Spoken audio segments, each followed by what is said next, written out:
ম্যাচের প্রথম ৮ মিনিটেই পরপর দুটা গোল বাতিল হয়েছে অফসাইডের কারণে। পঞ্চম মিনিটে গোল করেছিলেন লিওনেল মেসি। তারকা এই আর্জেন্টাইনের গোলটি বাতিল হয় অফসাইডের ফাঁদে পড়ে। এরপর অষ্টম মিনিটে জালের দেখা পেয়েছিল আলজেরিয়ার নাম্বার 10 সাইভি, সেটিও বাতিল হয়েছে অফসাইডের কারণে। তবে নিজেদের গোল বাতিলের ১২ মিনিটের মধ্যেই আবারও গোলের দেখা পেয়েছেন মেসি। রীতিমতো চোখ ধাঁধানো গোলে আর্জেন্টিনাকে এগিয়ে নিয়েছেন তারকা এই আর্জেন্টাইন।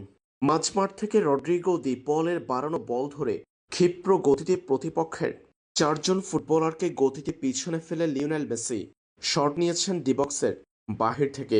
এ সময় মেসির সামনে ছিলেন আরও ৩ ফুটবলার। প্রতিপক্ষের ৩ জনের চোখে ধুলো দিয়ে ডিবক্সের সামান্য বাহির থেকে বুলেট গতির শটে বল জালে পাঠিয়ে আর্জেন্টিনার প্রথম গোল আদায় করে নিয়েছেন লিওনেল মেসি। এই গোলটি তার ক্যারিয়ারের বিশ্বকাপের ১৪তম গোল।